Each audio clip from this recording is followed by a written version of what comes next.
Hey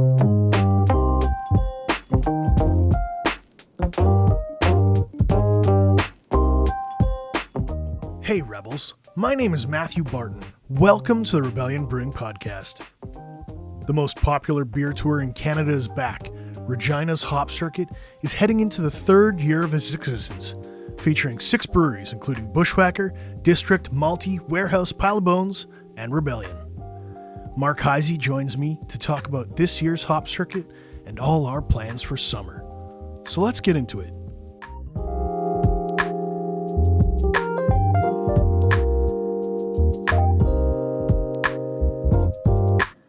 Mark, welcome to the show.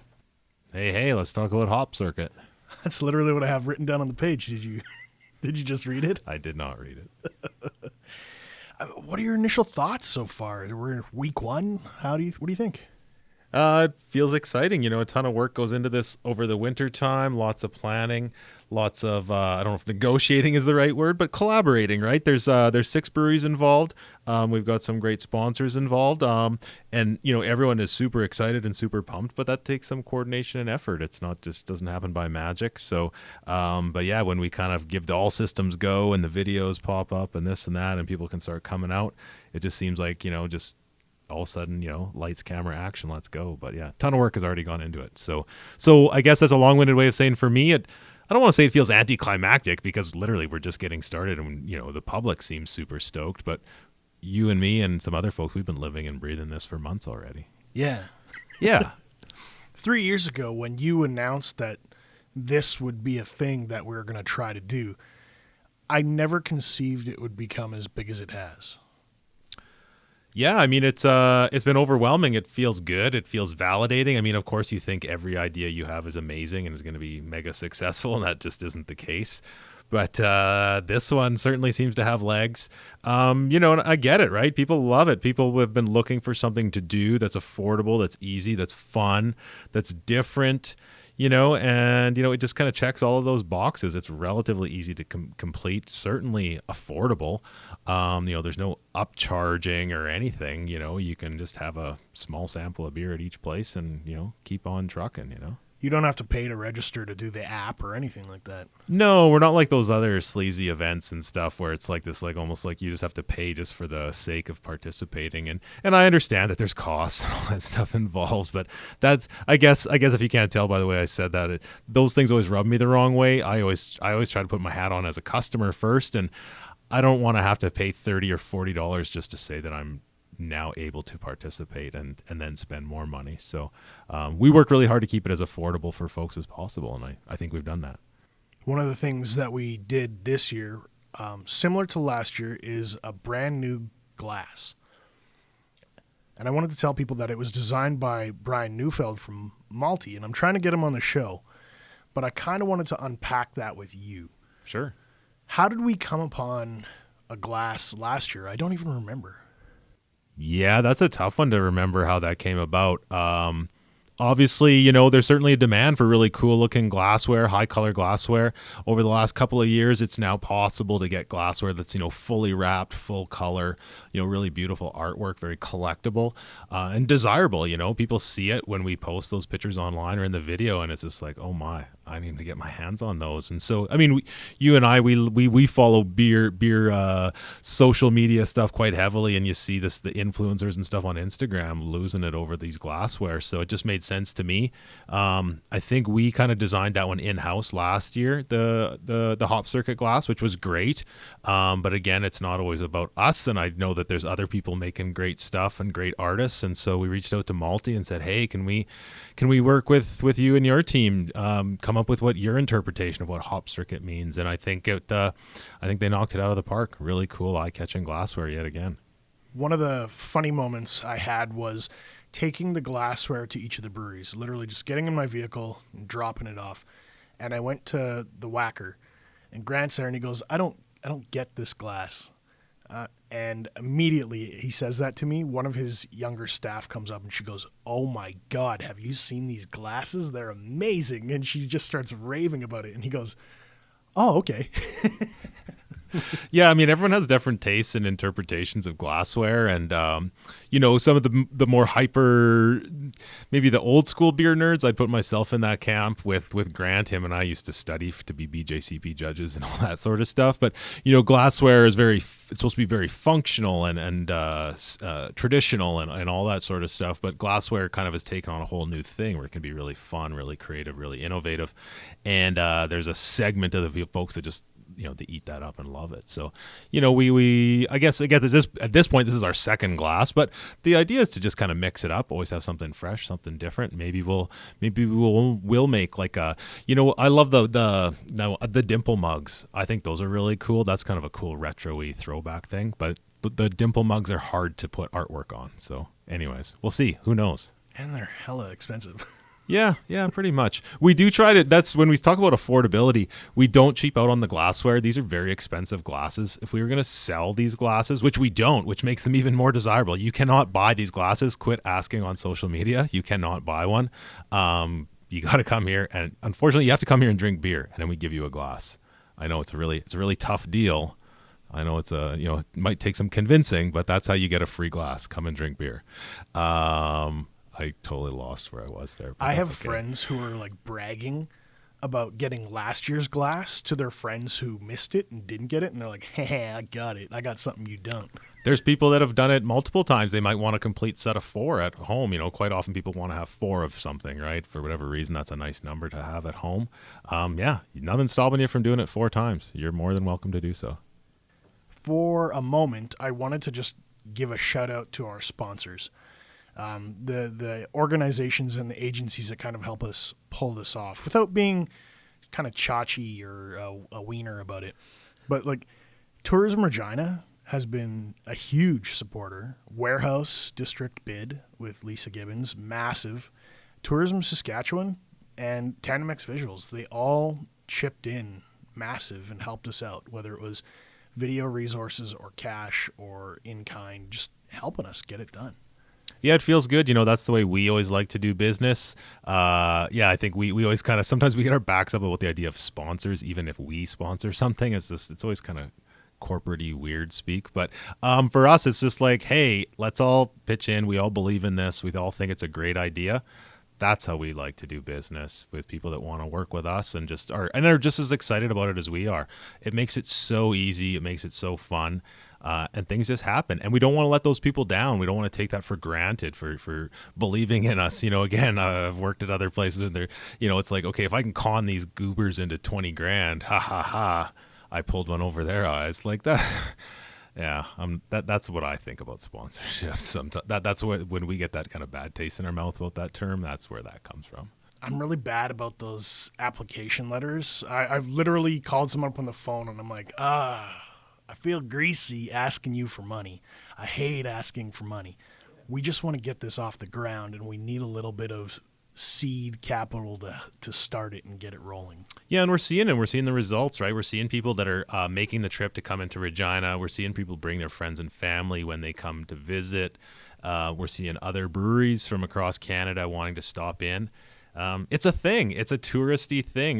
The tourism folks have said you're literally doing our job, which is to create tourism assets. So in however we want to feel about that, it's not to toot our own horn, but until they said that to me, I was like, yeah, we are doing that. Okay, cool, right on. Feels good. I just wanted people to come and try out all the cool beers. And that's another reason why you should go every year, or come multiple times throughout the year. The beers change all the time. Every one of the breweries, always a different feel, a different environment. Some of the places have different food, or you can bring your own food, or you can bring your dog or your kids or this or that. You can walk at one time, you can ride a bike, you can use Uber. I mean, the options are endless. It's never going to be the same experience. It's not just, I did that once, I don't need to go and do it again type of a thing. We had a guy from Winnipeg, and he goes, how come Regina can do this? How come all the Regina breweries work together? It looks so much fun and so cool. And I just looked at him like, well, gotta kick ass. Yeah, I don't know. What do I, even our staff says, one of my favorite things is like, I don't know, figure it out. That's what I say. And I'm not saying that egotistical, or I'm not trying to tell you the secret sauce.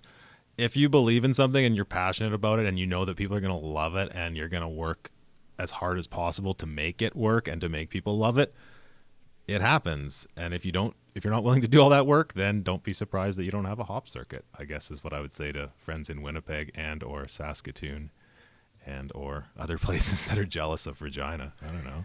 Well, it feels good to have somebody come to us and kind of see what we were putting down and kind of reflect it back upon us and say, it's really nice to see people working together instead of trying to cut each other's throats or knife each other in the back. Oh, for sure. And I think, and I'm just trying to think off the top here, other great reasons for trying it out this year. Multinationals tap room is back open. They were closed for a little bit. They had the patio open a little bit, but now you can go in there and hang out. I mean, and that's always been what makes Multi so special. I mean, the beers are great, but I mean, the vibe there is just so chill, so unique. I've actually been there a few times, not on the hop circuit yet this year, but I've been there a few times this spring.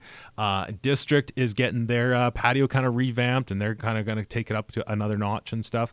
We've just done a whole bunch of new additions and changes on our patio. There's a lot to be excited about and a lot to check out and see some new stuff. Like new beers, new menus. The Multi vibe is so chill.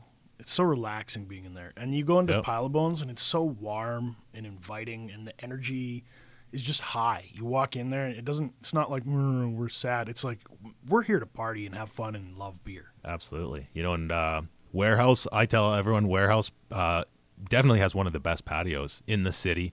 One of the most unique spaces So in a much warehouse. sunshine. Same, yeah. Bushwhacker maybe doesn't have the sunshine, but they're obviously in the warehouse space. Very cool.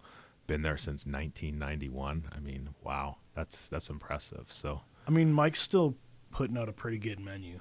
yeah. When I drop by, I don't even look at their menu because I just kind of have it memorized in the back of my head. But I look at the daily specials, and I'm like, what did they really care about today? And I usually kind of chase that. Absolutely. Yeah. No, there's the food options this year are, again, everything's just kind of just more of everything. And even if you're traveling with a big group and someone loves one certain food at one place and one wants to eat somewhere else, hey, it's fine. You can pace yourself and enjoy however you want it. But we do have to brag about Rebellion just for a moment. Sure. Because we got El Tropozone in now. And people are still kind of discovering that El Tropozone is doing its thing right out of our own kitchen. Yeah, I'm not bragging about us, but yeah, El Tropozone food is lights out. They work super hard. And there's still folks that aren't quite sure that we have El Tropozone there all the time. They're there all the time. Even if the food truck isn't parked outside, they are there. They run our kitchen every single day. And people are loving the food. Do you think beer of summer has emerged?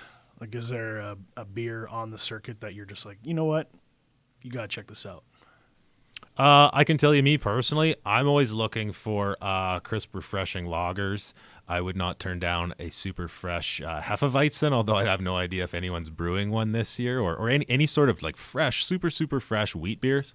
I love those. I got to have one at Dandy Brewing Company on the weekend in Calgary. Oh, it tasted so good. And I said, this has to be super fresh. And they said, we kegged it 3 days ago. And I'm like, yeah, like you can tell the difference even between 3 days and like 10 days or 20 days. It doesn't taste the same. But that's what I'm looking for. But I had a Golden Crush at lunch, nice hazy pale ales. Hazy pale ales kick butt this time of year. And, you can't forget the fruit sours. I would say, I want to say just about everyone has a fruit sour or just a fruit beer.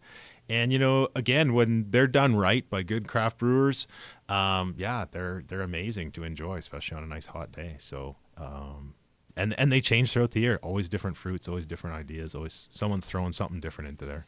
I had a meeting at the tap room last week, and the guy goes, well, I like to usually just drink whatever. He wasn't really particular. And I put down a 4-pack of Golden Crush in front of him, and I said, this will be your new favorite beer, I promise. Just go home this weekend, have it, tell me what you think. And he messaged me on Sunday, late Sunday, and he's like, I think this is my new favorite beer. Absolutely. Yeah, there's always something to find, right? And you'll step out of your comfort zone. Again, if you're going to go to 6 different breweries, take a chance. Maybe you have your old standby at such and such a brewery. Just switch it up. What's it going to hurt? Like you say, you might find your next new favorite beer. I was drinking the coffee bitter at Pile of Bones last week. I mean, it was amazing.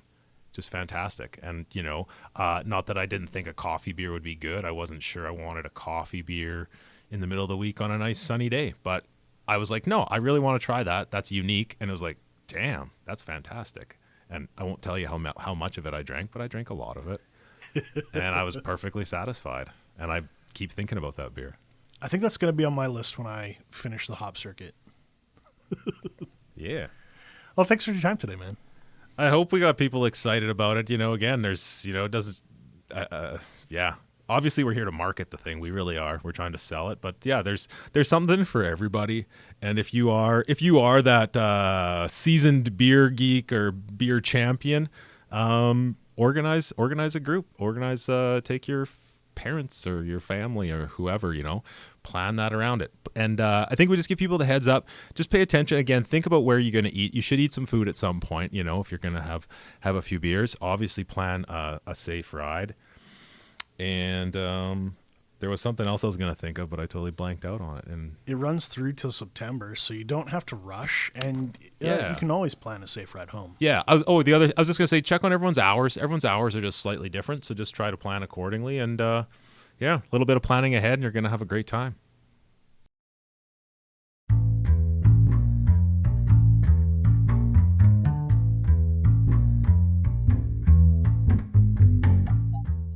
Rebels, thanks for listening today. If you have any questions or comments about this episode, be sure to join us on our brand new Facebook group page, the Rebellion Brewing Podcast. I'm also proud to let you know that we're members of the Saskatchewan Podcast Network, a one-stop shop for tons of locally produced shows from across our province. You can find them at saspodcastnetwork.com. I'm going to include links to all things Hop Circuit in the show notes. Be sure to check it out. And don't forget to follow us on Facebook, Instagram, and Untappd so you don't miss out on the latest in Sask craft beer news. Thank you for joining the Rebellion.